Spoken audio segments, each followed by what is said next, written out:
Guys, welcome back to my channel. ఎలా ఉన్నారు అందరూ?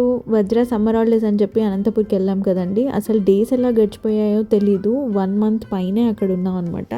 వజ్ర అనంతపూర్లో ఉన్నన్ని రోజులు మా డాడీని అడుగుతూనే ఉన్నాడు, తాత ఎక్కడికైనా వెళ్దాం అని చెప్పి.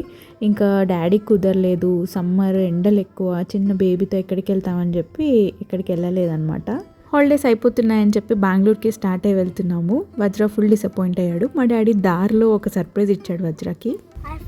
Turn left to stay on Isha Foundation Road. Share, comment. Thank you guys. Namaskaram.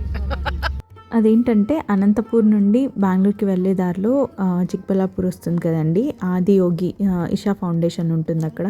చాలామంది ఇప్పటికే వెళ్ళే ఉంటారు. వచ్చి ఒక 1.5 year 2 years అయినట్టుంది. మేము ఎన్నిసార్లు ఆ దారిలో వెళ్ళినా ఇంతవరకు అక్కడికి వెళ్ళడానికి అసలు ఛాన్సే రాలేదన్నమాట. ఇంకా మేము అప్పటికప్పుడు అనుకున్నాము ఆ ముందు రోజు నైట్ అలా రేపు బెంగళూరుకి వెళ్ళే దారిలో ఈషా టెంపుల్కి వెళ్దామని చెప్పి. వజ్రాకి అసలు ఈషా టెంపుల్ అంటే తెలీదు. ఎప్పుడు ఏమైనా రీల్స్లో ఎక్కడైనా చూసాడేమో తెలియదు, కానీ అక్కడ ఒక ప్లేస్ ఉంది, అక్కడ పెద్ద శివ స్టాచ్యూ ఉంటుంది, అవన్నీ ఏం తెలియదు అనమాట. ఇంకా మేము అనుకున్నాము, వజ్రాకి చెప్పలేదు. సో ఆన్ ద వేలో ఇలా మా డాడీ ఈషా టెంపుల్కి వెళ్దామని చెప్పి ఇలా తిప్పగానే వజ్రాకి ఫుల్ హ్యాపీ అనమాట. వాళ్ళ తాత ఫోన్ తీసుకొని గూగుల్ మ్యాప్స్ చూసుకుంటూ దారి గైడ్ చేస్తున్నాడు. రాజాని కూడా చాలాసార్లు అడిగాను, నాకు అనిపించింది వెళ్ళాలి అని, బట్ ఎందుకో అస్సలు కుదరలేదనమాట. ఇప్పుడు కూడా ఫుల్ ఎండ ఉంటుందేమో, ఎలా వెళ్ళాలబ్బా ఏమి అని ఆలోచిస్తున్నాము ఆ దారి తిప్పినప్పటి నుంచి. ఎందుకంటే మా చిన్నబాబు ఇంకా చిన్నోడే కదా, ఎండలో ఎలా వెళ్ళాలబ్బా అని. బట్ మా లక్కో మరి ఏమో తెలియదు, కానీ ఆ రోజు అంత ఎండ ఏం లేదు, నీరెండ అంటారు కదా అలా ఉందన్నమాట. అంటే ఎండ వస్తూ పోతూ ఉంది. నిజంగా లక్కే అని అనుకోవాలి. ఎప్పుడు రీల్స్లో షార్ట్స్లో చూడడమే కానీ డైరెక్ట్గా కోయంబత్తూర్లో కానీ ఇక్కడ కానీ ఎప్పుడు వెళ్ళలేదండి.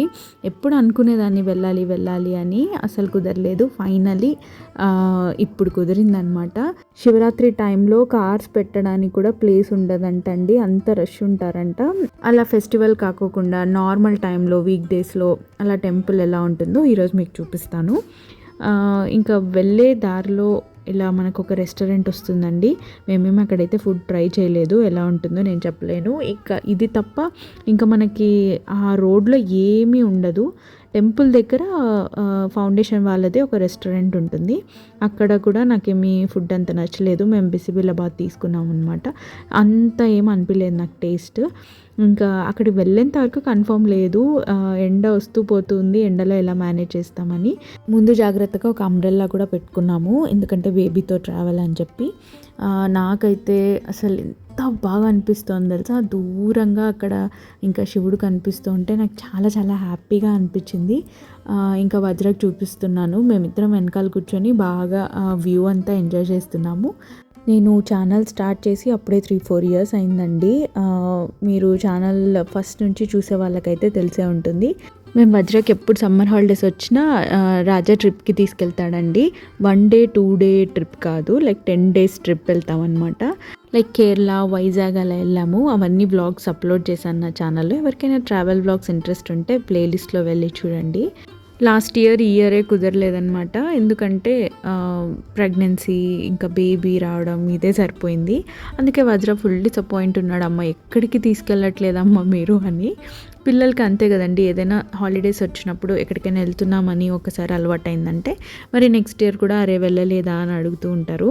మేము అంతేలేండి, వెళ్తే ఇయర్లీ వన్సే అనమాట. మధ్య మధ్యలో ఇంకెక్కడ ఏం ట్రిప్స్ ఉండవు పెద్దగా.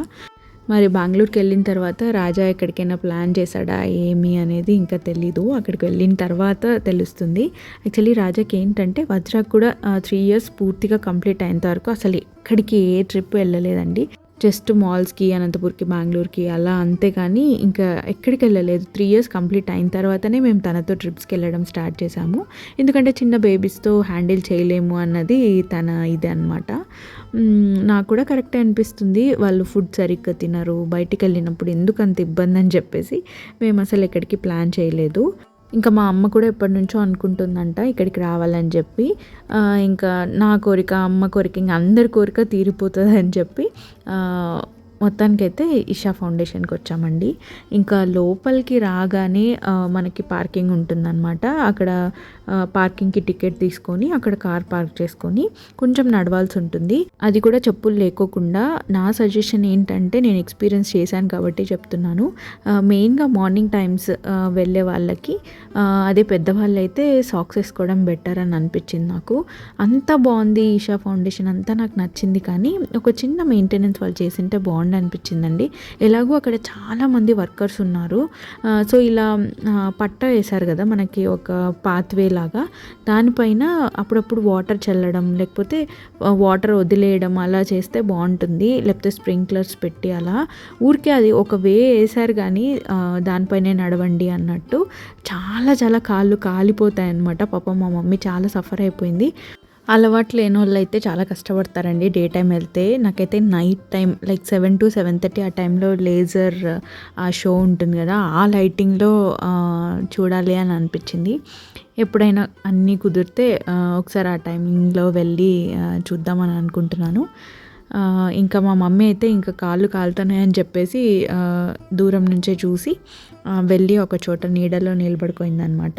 యాక్చువల్లీ మనం ఎంట్రన్స్లో కార్ ఎంటర్ అయితేనే అక్కడ చెప్పులు వదిలేయాలి కదా, మళ్ళీ అక్కడికి వెళ్ళాల్సిన అవసరం లేదు. అన్నీ ఇట్లా మూటల్లో కట్టేసి వాళ్ళే స్టాచ్యూకి రైట్ సైడ్ ఒక ప్లేస్ ఉంటుంది, అక్కడ పెడతారు. మనం అక్కడ కలెక్ట్ చేసుకోవచ్చు.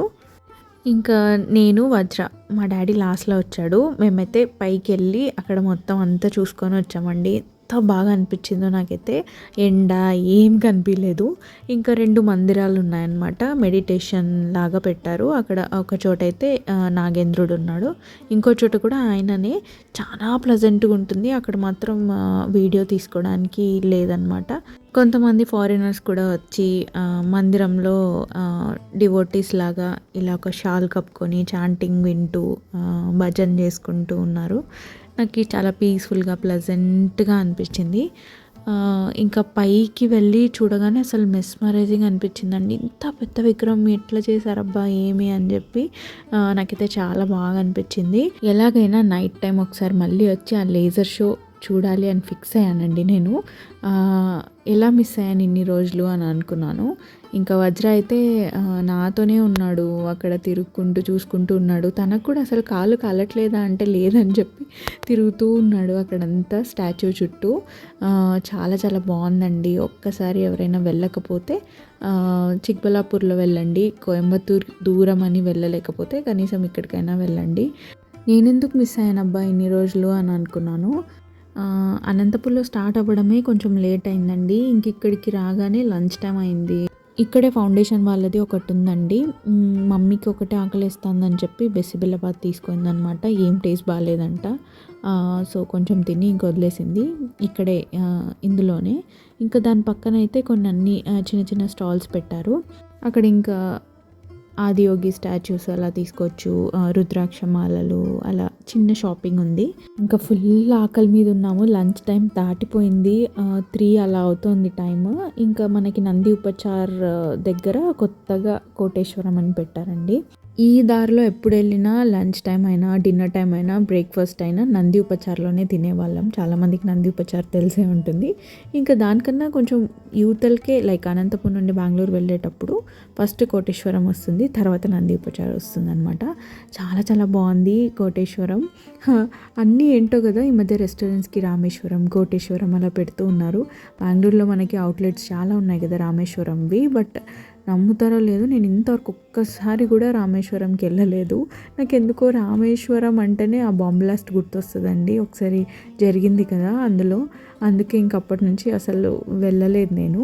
దానికంటే నాకు ఏసీఎస్ లేఅవుట్లో ఆశా టిఫిన్స్ అని ఉంటుంది, అక్కడ చాలా బాగుంటుంది దోశ. ఇంకా జయనగర్లో తాజా తిండి ఉంటుంది, అక్కడ కూడా బాగుంటుంది. ఇంకా ఈ కోటేశ్వరంకి వస్తే నాకైతే వావ్ అనిపించింది. ఆ అంబియన్స్ కానీ, బయట ఇక్కడ మామిడి చెట్లు కానీ ఎంత బాగుంది తెలుసా అండి. ఇంకా ఎంట్రన్స్లో నంది ఉంటుంది, చాలా మంచి ఫీల్ వచ్చింది. రెస్టారెంట్స్ అంటే ఇలా ఉండాలి అని అనుకున్నాను. ఇంకా కొత్తది కాబట్టి చాలా నీట్గా వెరీ హైజీనిక్ భలే పెట్టారండి. ఇంకా చూస్తున్నారు కదా అంబియన్స్ ఎంత బాగుందో. ఏదో ట్రెడిషనల్గా చాలా చాలా బాగా అనిపించింది నాకు. ఫుడ్ కూడా అలానే ఉందండి. టేస్ట్ అయితే నాకు చాలా నచ్చింది. ఇంకా రేట్స్ కూడా ఓకే, రీజనబుల్గానే ఉన్నాయి. మామూలుగా ఇలాంటి రెస్టారెంట్స్కి వెళ్తే ఎలా ఉంటాయో అలా ఉన్నాయన్నమాట. మరీ టూ మచ్గా ఏం లేవు. లైక్ స్టార్టింగ్ ఫ్రమ్ 200 అలా యూజువలీ ఉంటాయి కదా రెస్టారెంట్స్లో, అలానే ఉన్నాయి. మరి అంత చీప్ అని చెప్పలేము, వెరీ హైఫై అని కూడా చెప్పలేము. ఓకే, మీడియంగా ఉందన్నమాట. ఇంకా ఫుల్ ఆకలి మీద ఉన్నాం కదా, నార్మల్గా రోటీ కర్రీ, ఇంకా ఒక స్టార్టర్, తర్వాత వజ్రకి లైమ్ సోడా ఇష్టం, సో అది, ఇంకా లాస్ట్లో ఒక డెజర్ట్ అనమాట. ఈ సిజ్లర్ బ్రౌనీ ఉంటే చాలండి, వజ్రకి చాలా ఇష్టం. అది కాలుతూ ఉంటుంది అయినా కానీ ఎంత ఎంజాయ్ చేస్తాడంటే అంత ఇష్టంగా తింటాడు. ఇంకా తనతో పాటు నేను కూడా లైట్గా అలా కొంచెం డెజర్ట్ కానిచ్చేసాను. ఇంకా ఇక్కడ కస్టర్డ్ ఉందని నాకు అస్సలు తెలియదండి. బయటికి వెళ్ళిన తర్వాత కనిపించింది అనమాట. అరే ఫ్రూట్ కస్టర్డ్ ఎలా మిస్ అయ్యాను నేనని. అది కూడా ఇంకా మ్యాంగో సీజన్ కదా, చూసిన తర్వాత అరే ఇక్కడ తీసుకున్నా బాగుండు, లోపల అనవసరంగా సిజ్లర్ బ్రౌనీ తీసుకున్నాను అని అనుకున్నాను. ఇంకా మొసంబి జ్యూస్ ఆర్డర్ చేసిన తర్వాత నాకు ఆ కస్టర్డ్ కనిపించింది, లేదంటే అది క్యాన్సిల్ చేసి అదే తీసుకునేదాన్ని. ఇంకా అలా ఒకసారి వ్యూ చూసొద్దాం ఎలా ఉంది లోపల అని చెప్పి ఇలా వచ్చామన్నమాట. రెస్ట్ రూమ్స్ అయితే ఎంత హైజీనిక్గా భలే నీట్గా ఉన్నాయి. ఇంకా రెస్ట్ రూమ్స్ పక్కనే మనకి మామిడి తోట కనిపిస్తుంది. మ్యాంగోస్ చూస్తున్నారా ఎన్ని ఉన్నాయి కదా అసలు. ఈ రెస్టారెంట్కి ఇంతవరకు వెళ్ళకపోతే ఎప్పుడైనా ఈ దారిలో వెళ్తున్నప్పుడు వెళ్ళండి. అదండి, అలా ఇషా ఫౌండేషన్ చూసేసాము. హ్యాపీ అనిపించింది, వెరీ డివైన్ ఫీల్ అనమాట. ఇంకా బెంగళూరు రీచ్ అయిపోయాము. మీ అందరికీ ఈ వ్లాగ్ నచ్చిందని అనుకుంటున్నాను. నచ్చితే లైక్ చేయండి, షేర్ చేయండి, సబ్స్క్రైబ్ చేసుకోండి. ఎలా అనిపించిందో కమెంట్ చేయండి. మరి ఒక మంచి వ్లాగ్తో మీ ముందుకు వస్తాను. Until then keep smiling, take care, bye. Thank you so much everybody for watching this vlog.